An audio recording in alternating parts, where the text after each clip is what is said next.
Hi hello नमस्ते आशा कर भल थे समस्ते आपन भावुँचे किए कौन हो समस्त नाचुंट एक्चुअली जो बैकग्राउंड नॉइज था ताको कम कर देछि पूरा पूरा कमे देछि कहीं ना ए कह चाहते आम जो अच्छा भक्त श्रीकृष्ण प्रभु श्रीकृष्णकर अभी जो भक्त अच्छे जन्मदिन जन्मतिथि आज उत्सवटा हो चलते देखिए कौन कौन हो आगू आपको फुल वीडियो रखी लास्ट जाए देखिए आशा कर पूरा 100% आपको भल लगे लास्ट जाए देखिए चलते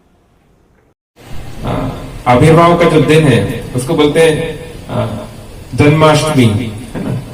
तो ये जो जयंती शब्द जो है ये केवल भगवान कृष्ण के लिए प्रयोग होना चाहिए एक्चुअली आइडियली केवल, क्योंकि जिस समय भगवान का जन्म हुआ था भगवान कृष्ण उस समय की जो ग्रहों की स्थिति को जयंती बोलते हैं। तो इवन किसी और अवतार के लिए भी वो नाम नहीं लग सकता जयंती, लेकिन अब तो गांधी जयंती भी शुरू हो गया, दुनिया बहुत बदल गई है। एनीवे, तो कहने का तात्पर्य है कि आज हम लोग सब इकट्ठे हुए हैं, आप सबका प्रेम है, कृपा है कि आप लोग आए हैं। पर हमारा जो जन्म है ये तो पुराने कर्मों के अनुसार प्रारब्ध के अनुसार होता है, लेकिन भगवान और भगवान के शुद्ध भक्त जैसे भीष्म देव उनका ऐसा नहीं है। तो भीष्म देव क्यों उत्तरायण का इंतजार कर रहे थे? तो अयण शब्द को थोड़ा सा हमें समझना चाहिए। उत्तरायण का अर्थ ये होता है जैसे होता रामायण या नारायण, तो अयण शब्द का अर्थ जानना चाहिए। कोई जानता है अयण शब्द का अर्थ? जी भोगल, हाँ, उनकी शरण में जाना, है ना, उनके अनुगत होना, है ना। तो रामायण मतलब कैसे हम भगवान राम की शरण में जाएं, है ना। नारायण तो सभी नरों के सभी जीवों के शरण देने वाले हैं, इस प्रकार से। तो सूर्य का एक नाम पढ़ते हैं, सूर्य के देव जो है उत्तरायण और दक्षिणायन, उत्तर की शरण में जाते हैं, दक्षिण की शरण में जाते हैं, इस प्रकार से। लेकिन भगवान कृष्ण उनका भी एक नाम है उत्तरायण, क्योंकि भीष्म देव जो है आप भारी तौर से उत्तरायण का इंतजार कर रहे थे, लेकिन गहरी बात यह है कि वो सूर्य का इंतजार नहीं कर रहे थे, वो भगवान श्री कृष्ण का इंतजार कर रहे थे। क्योंकि भगवान श्री कृष्ण ने उत्तरा की शरण ली। कैसे? उत्तरा है कौन? अभिमन्यु है ना, अर्जुन के पुत्र, हाँ, महाराज परीक्षित की मां या राजकुमार अभिमन्यु की पत्नी, है ना। तो उनकी शरण भगवान श्री कृष्ण ने ली। क्यों? क्योंकि जब अश्वत्थामा ने ब्रह्मास्त्र चला दिया उत्तरा के गर्भ के ऊपर, तो ब्रह्मास्त्र का अर्थ है कि अब सामने वाले की मृत्यु निश्चित है। लेकिन भगवान जो है वो व्यक्ति का भाग्य बदल सकते हैं। इसलिए रविन्द्रनाथ टैगोर जी ने जो लिखा है, जन गण मन अधिनायक जय है, भारत भाग्य विधाता, तो इसके पहला स्टैंजा ही लिया गया है नेशनल एंथम के लिए। इसका फोर्थ स्टैंजा या थर्ड स्टैंजा हम देखेंगे तो उसमें आता है कि रविन्द्रनाथ ठाकुर या टैगोर वो बोल रहे हैं कि कैसे आप हमारे जीवन के सारथी हैं। तो इसमें कई लोग ऐसे मानते हैं, पर हल्दर महाराज ने भी क्लास दिया था एक बार कि कैसे ये भगवान कृष्ण के लिए ही रविन्द्रनाथ टैगोर लिखे थे। एनीवेज, तो भगवान जो है वो केवल हमारे कर्म फलों को बदल सकते हैं। अप्रारब्ध फलम पापम कूटम बीजम फलोमुखम क्रमण एव प्रलीयते विष्णु भक्ति रतात्मनम। एक एक करके इन सबका नाश केवल भगवान विष्णु ही कर सकते हैं। इसलिए भगवान विष्णु की शरण में जाने के बाद और किसी शरण में जाने की आवश्यकता नहीं। तो ब्रह्मास्त्र चल गया, अब तो परीक्षित की मृत्यु निश्चित है। उनका शरीर का नाश हो गया था, कुछ आचार्यों के अनुसार ऑलरेडी परीक्षित की मृत्यु हो चुकी थी, ही वॉज डेड। तो भगवान श्री कृष्ण ने उनको रक्षा की या उनको दूसरा शरीर दिया, इस प्रकार से। तो लेकिन इसके लिए भगवान कृष्ण भी चतुर्भुज रूप लेकर मां उत्तरा के गर्भ के अंदर चले गए। और जब कोई व्यक्ति किसी महिला के गर्भ के अंदर होता है तो उसको उसकी शरण में माना जाता है। बच्चा जो है मां की शरण में है, मां जो करेगी बच्चे के ऊपर असर होगा, है ना। तो इसलिए भगवान कृष्ण का एक नाम पड़ गया उत्तरायण, जिन्होंने उत्तरा की शरण ली। तो इसलिए भगवान श्री कृष्ण जो कि उत्तरायण है, उनका सही मायने में भीष्मदेव इंतजार कर रहे थे, उनका वो राह देख रहे थे कि कब उत्तरायण आए, वासुदेव आए और उनको देखते हुए वो अपने प्राण छोड़ सके, है ना। क्योंकि ये सौभाग्य बहुत कम लोगों को मिलता है, बहुत ही कम लोगों को। जब देखते हैं रामायण में, जब भगवान राम ने बाली को मार दिया पीछे से, तो बहुत सारे आर्गुमेंट्स बाली ने किए। धर्म हेतु अवतरे हो गोसाई, मारे हो मोहि व्याधि की नाई।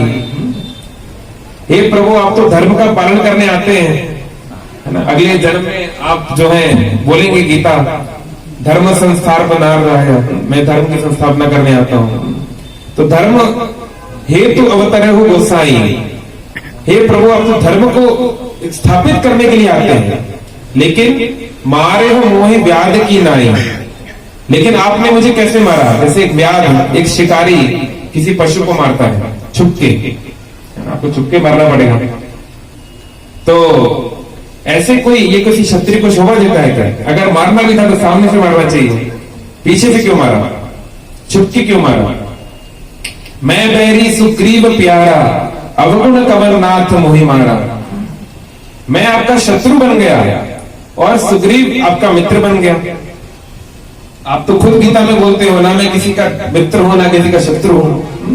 समोहम सर्वभूतेषु नामे द्वेषस्ति ना प्रिया, जो भजन्ते तुमाम भक्त्या नित्य युक्त उपासते। आप खुद गीता में बोल दिए ना मैं किसी का दोस्त हूं ना किसी का दुश्मन हूं, तो फिर मेरे को आपने अपना दुश्मन क्यों बना लिया और सुग्रीव से क्यों दोस्ती कर ली? अवगुण नाथ मोहि मारा। क्या अवगुण आपने पाया मेरे अंदर, क्यों मार दिया? तो भगवान राम बोलते हैं, अनुज वधु भगनी सुत नारी, सुन सुत कन्या समय चारी। हे सुत, हे मूर्ख सुनो, अनुज वधु, अनुज मतलब जा मतलब जा है जन्म, अनु मतलब कम, इसका जन्म बाद में हुआ अनुज। और बड़े वाले को क्या बोलते हैं? अग्रज। अग्र मतलब ज्यादा, अग्रसेन। तो छोटे भाई की पत्नी अनुज वधु, भगनी मतलब बहन। उड़िया में भगनी बोलते हैं क्या? ओके, बिहारी में बोलते हैं भगनी। सुत नारी, अपने बेटे की पत्नी, और कन्या, ये चारों समान है। तो जैसे कन्या है वैसे ही ये चार बाकी तीनों भी इसके समान ही है। इन्हीं विलोचन को दृष्टि जोई, और इनके ऊपर जो गलत दृष्टि दिखाता है, ताहे बधे कछु पाप न होई। ऐसे व्यक्ति को मारने से कोई पाप नहीं है। तो कहने का मतलब कि तुम्हारे काम थे वो मनुष्य के जैसे नहीं थे।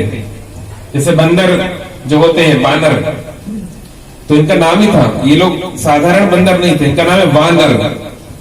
नर मतलब मनुष्य और वा मतलब और, क्वेश्चन मार्क, कि उनको देख के आपको पता नहीं चलेगा ये मनुष्य है कि ये बंदर है, इसलिए वानर। क्या आप नर हो? Hare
Hare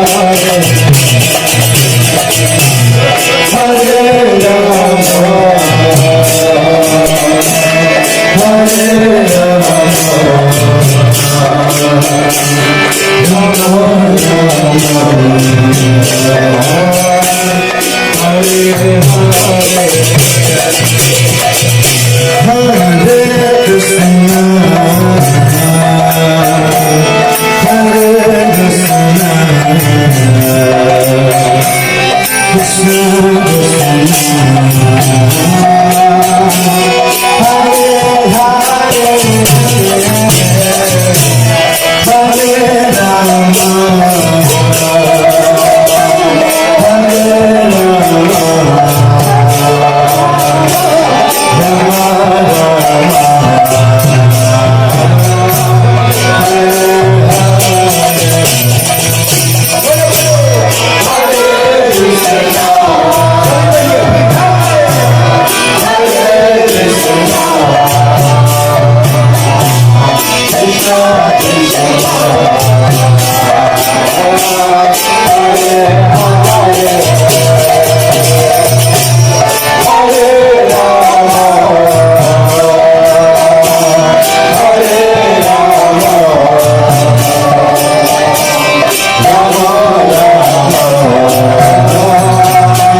Krishna